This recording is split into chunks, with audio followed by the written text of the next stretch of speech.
El paro que confirma Maxi para el martes 28 de enero del gremio de la fraternidad. Donald Trump ya es el presidente de los Estados Unidos con polémica, sin lugar a dudas, con respecto a las decisiones que ya estuvo tomando desde ayer, con decretos ya publicados y el más sensible en términos de la inmigración. ¿Qué sucede en la frontera con México, la frontera sur de los Estados Unidos y esta declaración de la emergencia fronteriza sur? Escuchamos al presidente de los Estados Unidos y lo analizamos. I will declare a national emergency at our southern border. All illegal entry will immediately be halted, and we will begin the process of returning millions and millions of criminal aliens back to the places from which they came. We will reinstate my Remain in Mexico policy, and I will send troops to the southern border to repel the disastrous invasion of our country.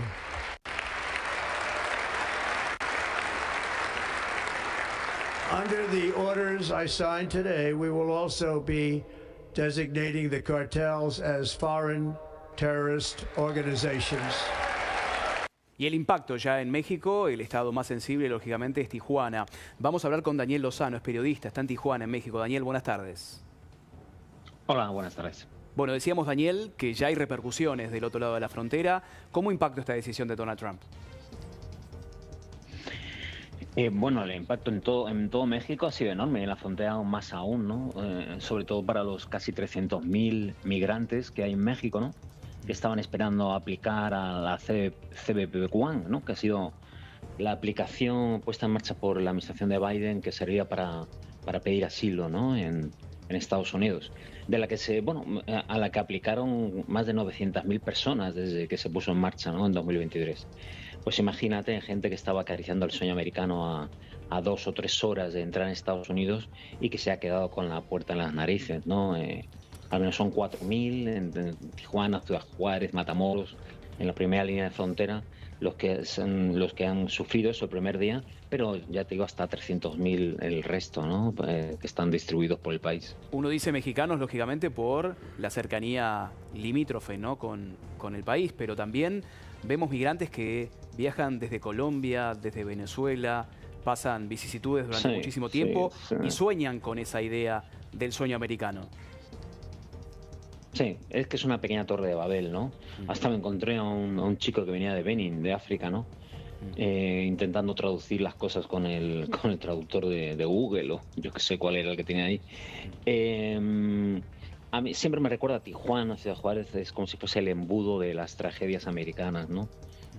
Por aquí pasa la dictadura venezolana, gente huyendo de la violencia en Ecuador, los malos momentos de México, bueno, en México más un rollo socioeconómico, ¿no? Pero Colombia, por ejemplo, bueno, Honduras, todos ellos te los encuentras ahí, ¿no? Y todos quieren el sueño americano. Yo creo que bueno, es evidente que se ha multiplicado desde la pandemia, ¿no?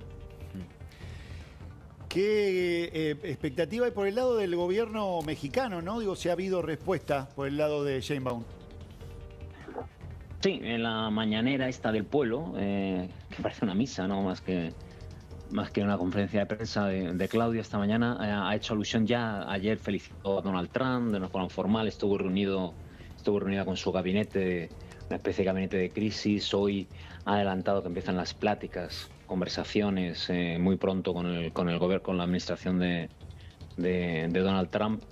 Y en principio comedida, ¿no? Comedida, por supuesto, defendiendo la soberanía del país y todo eso, diciendo que el Golfo de México se seguirá llamando aquí Golfo de México, ¿no? Y muy a la expectativa de las deportaciones masivas, ¿no? Que muchas serían de mexicanos, porque hay millones de mexicanos ilegales en Estados Unidos. Y entonces, ante esa avalancha, por ejemplo, aquí en Tijuana está también declarado estado de emergencia, porque se cree que por los puntos fronterizos, tanto de San Isidro como del Chaparral, puede llegar un aluvión de deportados. Bien. Daniel, muchísimas gracias por el contacto. Te mandamos un abrazo grande. Un abrazo, gracias. Abrazo grande, hasta la próxima. Y en este contexto sumamos a Fabricio Lorusso, es analista mexicano. Fabricio, buenas tardes. La pregunta replicada de Maxi hace instantes, con respecto al impacto en México y cómo puede cambiar la relación diplomática Estados Unidos-México en las próximas horas. ¿Qué tal? Muy buenas tardes. Un saludo a ustedes, a toda la audiencia.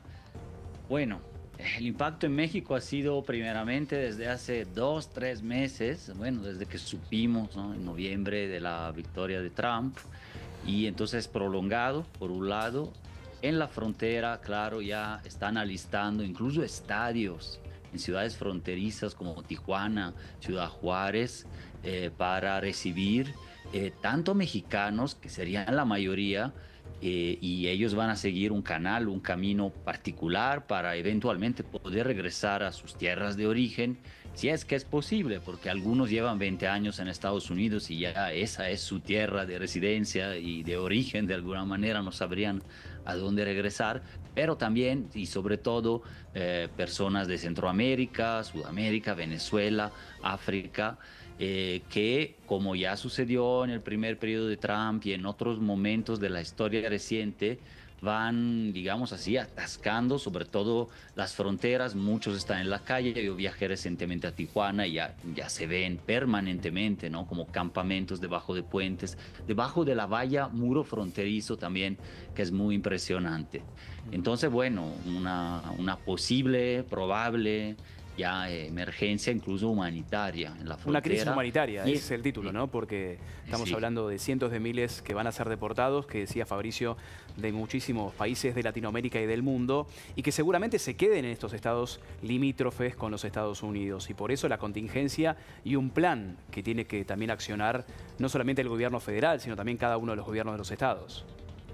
Sí, Estados Unidos, Trump, pretenden que México se transforme en el llamado tercer país seguro sin firmar un acuerdo. Es decir, dicen que van a repatriar gente y además a los que soliciten asilo, que ya no lo pueden hacer con la aplicación electrónica, entonces es mucho más difícil, y ya pusieron en el decreto varios límites más y bloqueos más para esa solicitud de asilo, pero a ellos deberán de esperar en México, lo cual, digamos, está en los límites de la legalidad internacional. Y bueno, desde acá se dice que México no va a ser tercer país seguro, pero que por otro lado, por la crisis humanitaria que puede desatar, va a tener que recibir a las personas, incluso deportar. México ha sido ya es un país, de hecho, de inmigración, de ingresos. Ya tiene casi 1 millón de personas en estatus indefinido, irregular en el país, y se supone que esto va a aumentar. Y no hay presupuesto para, claro, repatriar a todos, ¿no?, o a todos los que sean rechazados en su demanda o petición de asilo en Estados Unidos, que son la gran mayoría de los solicitantes. Entonces, bueno, es otro factor, el presupuestal, y el hecho de que se esté militarizando esta frontera norte, pero también la sur, es decir, la que está entre Guatemala y México. Fabricio, respecto de lo que decía Donald Trump de que serán considerados terroristas las bandas narco, la propia Sheinbaum marcaba que Estados Unidos solo puede actuar en su territorio. Aquí lo que queda claro que no va a haber cooperación para trabajar en contra del narco. Bueno, esa declaración tarda días o semanas normalmente en poder ser implementada en Estados Unidos, pero claro, ha sido anunciado.